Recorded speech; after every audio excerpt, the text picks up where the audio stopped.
Namaste, welcome friends. Thank you so much for tuning in.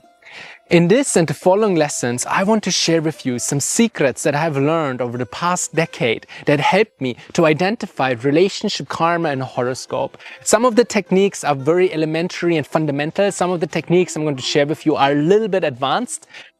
In any case, whether you're a beginner to astrology, intermediate or advanced, I promise you there will be something for you within these lessons. First, we're going to explore combinations that could block relationships. Relationships are not meant for everyone, especially outside of our Western world in cultures such as India and other cultures around the planet. There was one class of people who would practice brahmacharya, who would practice celibacy, who would renounce the world, they would renounce family life for something greater, for spiritual pursuits.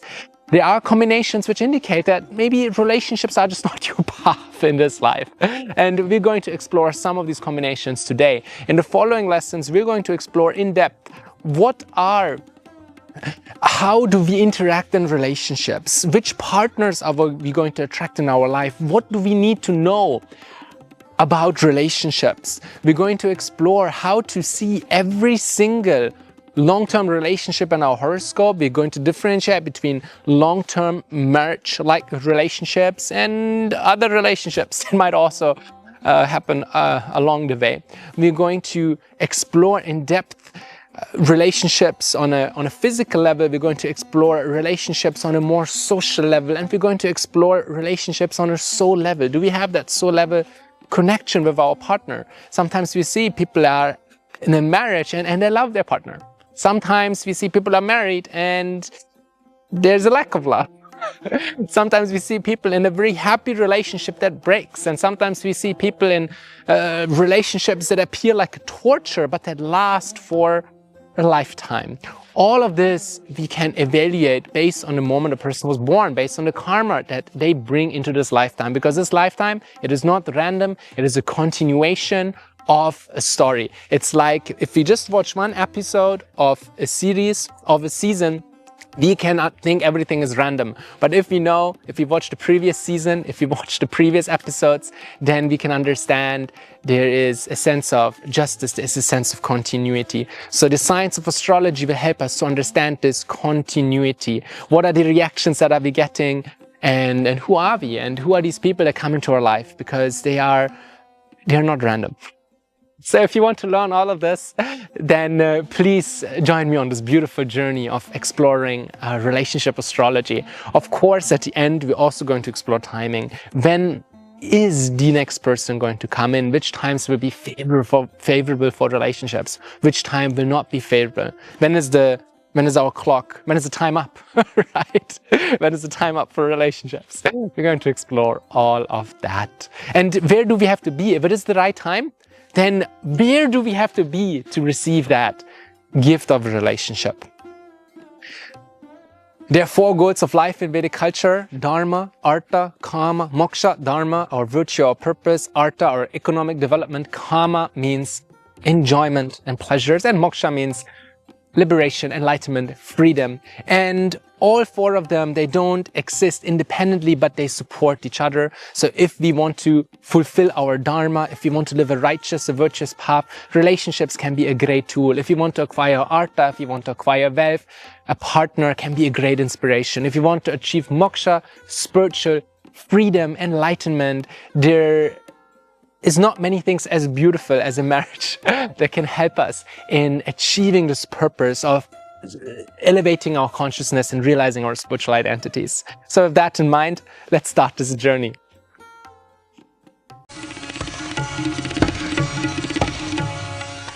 In today's lesson, we are going to explore 7 factors that can block relationships. The first factor is connected to the houses in the horoscope, namely the 7th house, the 12th house, and also the 4th house. The second factor that we're going to explore is the lord of the said houses. The third factor is Darakaraka, the planets that signify that, namely Venus, Jupiter, the moon, extremely important for marriage. We could even take Saturn. We're also going to explore the impact of planetary Arudhas The Arudha of a planet or the Arudha of the house is the image associated with it, while our normal horoscope indicates who we are and the reality, the karma about us that is directly perceivable, that can directly be perceived. The Arudas indicate the illusion that others have about us. And we have the Arudha Lagna, which is the illusion other people have about us. And we have the Upapada Lagna, which is the illusion that other people have about our marriage. We have the Darapada, which is the illusion that other people have our spouse. It is how we relate to our spouse as this social construct. We're also going to contrast that with the Atmakaraka and the Darakaraka, while the Arudas explore the most external aspect of ourselves. The Atmakaraka explores the most internal aspect of ourselves, such as our soul nature and how we relate to our spouse on a soul level. We're also going to explore the Navamsha chart, which is the 9th division of the horoscope. It is one of the main divisional charts and has a significant impact on our fortune in relationships. And last, we're going to explore Argala and Viroda, which can either enable or block relationships. Let me be 100% honest with you. There is not one single house that has an absolute impact on relationships. It is not one single house, single planet, or single combination that will ensure that a person has good or bad relationship karma.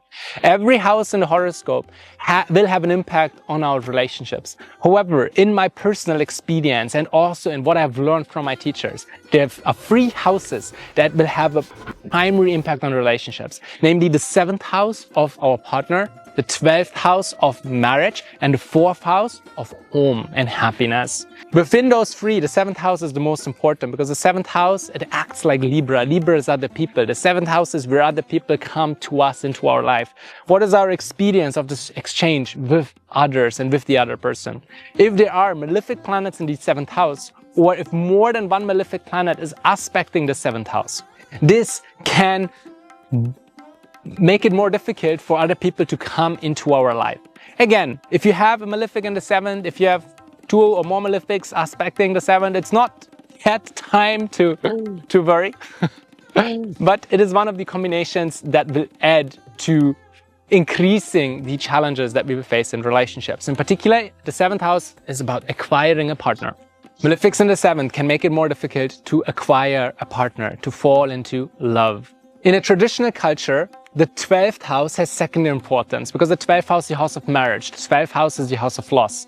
The 12th house is the house of charity. And marriage, any long-term committed relationship, there is an element of charity in it. In relationships, we try to give without an expectation of return. Of course, relationships are contractual and healthy relationships have a give and take. Nevertheless, if we enter a relationship with this mentality that I'm here to give and that I don't want anything in return, we are ensuring that there is a greater peace and prosperity. Too many expectations, too much contract, too much business, too much giving with the expectation of my return, too much counting, I did this, this, and this. It will hurt our relationship. And that is seen from the 12th house. Because if there is benefics in the 12th house, we like to give. If there's Jupiter, we're very charitable. And therefore also Jupiter in the 12th house, he ensures a good marriage because we are happy to give.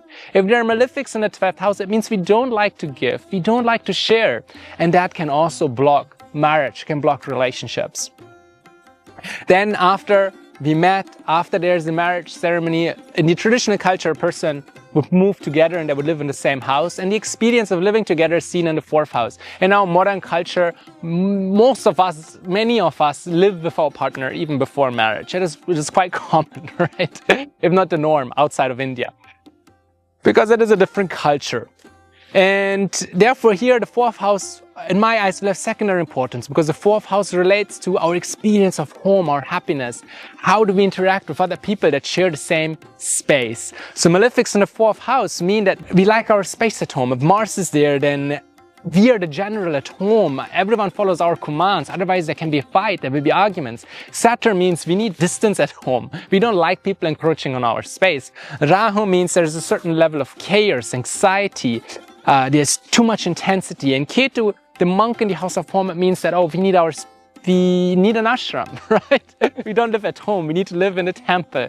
And the sun, similar to Mars, we are the leader. All these malefic planets in the fourth can impact our marriage. They can impact how eager we are to share our space and to live together. So if there are malefics in the 7th, the 12th, or the 4th house, they will have an important say about our ability to enter and to maintain relationships, particularly the 7th house for entering. Now, we don't only look at the 7th house from the ascendant, but we also want to look at the 7th house from the moon. If there are no benefic planets in the 7th house from the moon or the ascendant, and there's malefic planets and malefic aspects, that placement alone can make it harder to enter relationships. On top of that, we could even look at the 7th house from Venus. If there's malefic 7th house from Venus, 7th from moon, and from the ascendant, maybe relationships is not your path. Let's explore some other factors. We can equally evaluate the 7th, 12th, and 4th lord. A house gains its strength from the planets inside, the planets looking at it, the lord of the house, and the karaka of the house. So naturally, next our analysis will come to the lord. I particularly place great emphasis on the 7th lord. If the 7th lord is in Kendra, namely the 1st, 4th, 7th, or 10th house, or in Kona, the 5th and 9th house, that placement in itself ensures good luck in relationships. It will give greater opportunity. If the 7th lord is in Dushtana, if he is in the 6th, 8th, or 12th house, Dushtanas, they carry the energy of Saturn. Dukkha means suffering. Sthana, place. Dushtanas, they are places of suffering. So if the lord of relationships is placed in the 6th, 8th, or 12th house, not only can it be more difficult to enter into the relationships and to attract the right partner in our life, but also once those relationships mature, it will be more difficult to maintain that relationship. Traditionally in India, if the boy or the girl has the combination of the 7th lord and the 6th, 8th, or 12th, a very common remedy is to marry the girl to Vishnu or to a deity, to a pot. They invoke Vishnu into the deity and they marry her off to the deity. So then when she has her real marriage to an actual human, to another person, this dosha of the 7th lord in the Dushtanas will be cured and they can actually have a more fulfilling relationships. The same is done in the case of a boy. The boy, usually they marry him to Tulsi or to a tree to clear this karma, because it is a challenging combination. If you have the 7th lord in the 6th, 8th, or 12th house and you're already in a relationship, there's no reason to despair.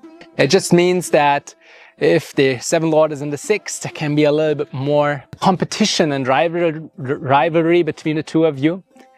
So maybe you can find a healthy topic to compete about. If the 7th lord is in the 8th house, that can indicate a lot of transformation and change in relationships. It can also bring a lot of stress. Ideally, if you can do sadhana together, the 6th house connected to seva, so if you can serve together, if you can have a competitive hobby together, if you can be enemies there rather than your private life. In the 8th house, if you can have some transformative practices together, maybe you're going through therapy together, maybe you're doing sadhana together, that can help. And the 12th house connected to loss, so maybe if he or she goes for like a business trip once a year and goes away for a month, that could be very helpful. And you have a bit of a long distance relationship, it's a very common combination for long distance relationships. Or if you go travel together a lot, that can be really helpful. And the 12th house is also the house of charity. So giving a charity to that planet, the 7th lord and the 12th can be really helpful. So if it is Venus, giving to women. If it's Mars, giving to veterans. If it is the sun, giving to birds, to temples, to Jupiter, to the guru, etc.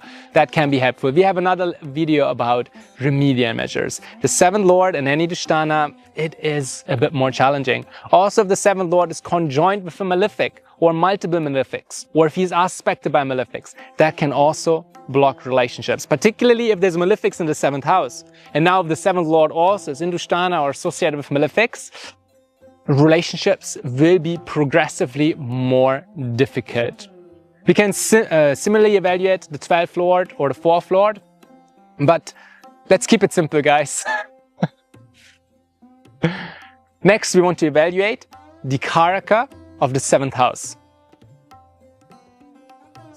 The most important karakas are Venus, Jupiter, and the moon. Venus is for men the indicator of a woman or the wife.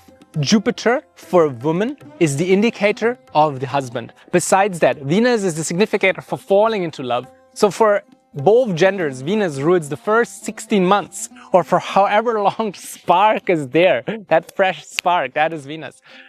And for anyone, for all genders, once the relationship becomes very serious, once it becomes marriage-like, once the honeymoon has worn out or worn off or has evolved into something bigger, then that is the time of Jupiter.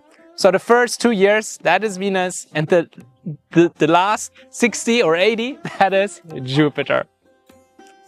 And the moon is how we engage with society. It is our mental state and how open we are to let others inside of us. The moon is the Karaka of the 4th house, which is not just our home, as discussed earlier, but it's also our heart. So we also have to evaluate the heart. How much are we able to let another person into our life? If Venus is in Dushtana, particularly Venus is in the 6th house, which is her least favorite house, that can be challenging for relationships. Because the 6th house is the house of celibacy. It's the house of our vice. It's the house of our enemies. If Venus is situated in that placement, then she becomes quite challenged, and it indicates some papa karma that we're carrying from our previous life. There was one woman in our previous life that we have knowingly made unhappy. We had the opportunity to help her, but we did not do it. And therefore, we're born with Venus in the 6th house. It is also beautiful because in this lifetime, we can refine our relationships. If Venus is in any Dushtana or associated with malefic planets, that will alter our perception of love and relationships. If the Venus is with Saturn, then we might be ready to give ourselves physically to a person, but we will never let them inside our heart. We will never be open about our romantic feelings. Not the feelings of the moon, which is our general emotion set, but the feelings of Venus and love. So that is the problem with Venus and Saturn. Venus and Saturn also in women can give same-sex attraction, but other combinations have to be there too. Not their placement alone is not enough. If Venus is with Rahu, then a person can be sexually a little bit compulsive, which can cause problems. If Venus is too close to the Sun and Venus is combust, also there will be combust planets always bring dissatisfaction. So if Venus is severely combusted by the Sun, there is something that we have to let go in relationships. There's a desire for enjoyment in relationships that we have to let go. If Venus is with Ketu, then yeah, the monk has conjoined Venus. Well, what do you think is going to happen, right? The person will always feel dissatisfied with mundane love. Actually, a person needs something higher. They actually need to love divinity. The spiritual practices will become really important to maintain a relationship. Venus and Mars are surprisingly well. Venus and Mars, they give a lot of passion. So if it's just Venus and Mars, that is fine. If there's any other malefic associated, then Venus has a curse, which again, ideally would require some remedial measures and a lot of inner work. So we have to evaluate Venus. If Venus is severely afflicted as a Karaka, and if the 7th Lord is afflicted too, and if the 7th house is afflicted, then that in itself is enough to block relationships in this lifetime. However, if you're new to Vedic astrology, please don't draw any conclusions too early. Let someone who knows astrology evaluate your horoscope. The next planet that we want to analyze is Jupiter, because if Venus is healthy and Venus is strong, we can enter relationships. We will have a lot of opportunity. But will these opportunities transform into a marriage? That will be seen by Jupiter. So we also want Jupiter ideally to be placed in Kendra Kona, unafflicted by malefics and supported by benefics, in a house with dignity, ideally in its own sign or exalted or in the house of a friend. Planets conjoined Jupiter will reveal about our tendencies in marriage. Planets of Jupiter will also reveal about our inclinations towards children and our experience towards children. And finally, we have to look at the moon. The moon is very interesting because the moon, of course, is connected to our mother, which is the first other person. But then the moon also tells us how we relate to anyone, our spouse and anyone else in our life. There's this modern theory is called attachment theory. It is one of the most popular psychological theories that I have come across in my own study of modern psychology. And they say that the relationship with our mother in the first years of life will affect us for the entire rest of our life. And we differentiate between 4 attachment styles. We consider a person who is secure, who is avoidant, who is anxious, or who is avoidant anxious. And let me tell you, it is not just the relationship with mother in the first year of life, but it is the karma that we have with our moon. If the moon is with Saturn, the person will have more avoidant tendencies. If the moon is with Mars, the person will have more anxious tendencies. Because Mars, it gives this fire, right? Fire with the moon, it creates excessive desire, excessive emotional need. And if the moon is with Rahu, we have a person who could be a bit in between. It is avoidant, it is anxious, it is quite chaotic, a little bit unpredictable. The same applies to these 3 planets in the 4th house. So we have to evaluate the moon to learn about a person's attachment style. And if the moon is severely afflicted by malefics, it can also make relationships a little bit harder.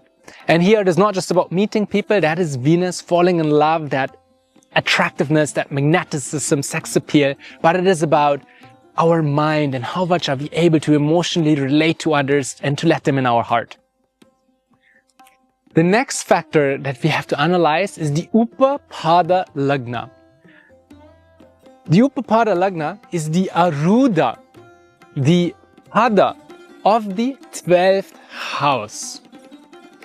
The Upapada is calculated by counting from the 12th house to the 12th lord, and then counting from the 12th lord again the same amount of houses. For example, if the 12th lord is in the 2nd house, then we count from the 12th house to the 2nd, which is 12, 1, 2, which is 3 houses, and then we count further from the 2nd house, 2nd, 3rd, 4th house. Therefore, the Upapada, the Arudha of the 12th house, would be in the 4th house. Arudhas reveal the image of a house, and they reveal the illusion that other people have about us. And this is important because relationships, particularly marriage, it has a certain illusion connected to it. It has society connected to us. When we go to an event, when we visit our friends, when we go to a party, we often don't go alone, but we bring our important other person, we bring our spouse. And that is our Upapada. We can also use Upapada to look at every single long-term relationship in our life. However, the root Upapada will always have a big impact. If there's a lot of malefics conjoined or aspecting the root Upapada, then that can block relationships. Particularly can impact our experience of that relationship. We can also contrast the Upapada Lagna with the Arudha Lagna to explore our experience of the first marriage. We can also look at the Darapada, which is the Arudha of the 7th house and calculated in the same way. The Upapada represents the person that we're going to marry, while the Darapada is the person that we're going to fall in love with. Sometimes they align, which is great. Sometimes they don't. The Darapada refers whom we are attracted to, whom we are dating, what is our experience of dating, what is our experience of the relationship before it becomes a marriage. So malefics of the Darapada can also impact our relationship, our experience, particularly of the dating world. I'm going to teach you more about the Arudhas in the following lessons. Next, we want to analyze the Darakaraka. The Darakaraka is the planet with the lowest degree in our horoscope, not considering Ketu. The Darakaraka relates to the soul signification of our spouse. We have the Atmakaraka, which is the planet with the highest degree in our chart, which reveals our soul nature and tendencies. The Darakaraka represents the soul of our spouse. If the Darakaraka is afflicted by malefic planets or placed in an evil house, it can also impact the relationship of our partner. Particularly, we want the Atmakaraka and the Darakaraka to be placed in a good house relationship from each other. So we want the Atmakaraka and the Darakaraka to be enshrined from each other, to be in Kendra from each other, to be in the 3rd or 11th house from each other, or at least to be conjoined or in opposition from each other. But if the Darakaraka and the Atmakaraka are in a 6th and 8th house relationship or in a 2 and 12th house relationship, meaning if the Darakaraka is 6 or 8 houses away from the Atmakaraka or 2 or 12 houses away, this will impact how much we can connect to our spouse on a soul level. If the Upapada is very strong, it means that our marriage is perceived in a good light by the public. If the Darakaraka and the Atmakaraka are in unfavorable relationship, it will indicate despite the social success of our relationship, there is an internal difference between our two souls and our soul natures. Next, of course, we also have to analyze the Navamsha. The Navamsha is the 9th division of the zodiac. We can divide every zodiac sign into 9 portions and draw another entirely different horoscope. In the Navamsha is the prime divisional charts that will tell us about our general fortune and our dharma. Marriage and relationships will have a huge impact, enabling us to fulfill our dharma, to fulfill our purpose in this lifetime. And therefore, it is one of the key divisional horoscopes for relationships. In the Navamsha, for men, we want Venus to be placed in Kendra Kona. In the Navamsha for women, we want Jupiter to be placed in Kendra Kona. We want Jupiter or Venus respectively to be endowed with strength and a favorable sign in the association of benefics. Otherwise, that can impact how much fortune we have in relationships. The 7th house and the 7th lord also become extremely important because they indicate the luck that we have in relationships. If there's benefic planets in the 7th house of the Navamsha, it indicates that we have a lot of luck. So many partners come to us. We don't even have to try. they just ask us to go for dates. If there's malefics, it will be a little bit more difficult. The 7th house in the Navamsha also indicates our first partner. Not our first marriage, but the first partner. The karma trines, namely the 3rd, 7th and 11th house in Navamsha, are extremely important because they represent our sexuality. The 3rd and 11th house in particular indicate our sexual preferences, and the 7th house indicates the intensity of our sexual desire. We're going to cover that in the next steps. But if there's malefics in the 7th house in the Navamsha, they also have the power to block marriage. And last, we want to apply our knowledge of Argala and Arudha to the 7th house. If there is not even a single planet giving Argala to the 7th house, relationships will be more difficult. Argala is a great science in itself, and it is that one technique that really makes astrology alive. If you have not heard of Argala and Arudha before, let me know in the comments and I will make an entire series about it. But in a nutshell, considering any planet or any house in the horoscope, it is the house itself, if there's benefics. It is the 2nd house. It is the 3rd house if there are malefics. It is the 4th house, the 5th house, and the 8th house that give Argala. While opposite to the Argala houses, opposite to the 1st house, we have the 7th house. The 1st house gets blocked if there's malefics in the 7th. It's like us getting blocked by an evil person, an evil partner. It is the 12th house which blocks the 2nd house, our expenses that block our income. It is the 3rd house if there is benefics, meaning our hobbies and creative pursuits that block the 11th house of gains. It is the 10th house of career that blocks the 4th house of our home and heart. It is the 9th house of our guru and teachers and the good advice that we're getting that override our intelligence in the 5th house. And it's the 6th house of vice that blocks the 8th house of self-transformation. So, if in a horoscope there's not even a single planet giving benefic Argala to the 7th house, that also can be an indication that there will not be many relationships in that person's life. Thank you so much for watching until the end. I hope this was helpful. Whether you were a beginner, intermediate, or an advanced astrologer, I hope there was something of value for you in this lesson. Let's explore relationship tendencies next. How do we interact once we enter a relationship? What do we need? What does our ascendant sign tell us about our preferences in relationships? What does it tell us about our partners coming into our life?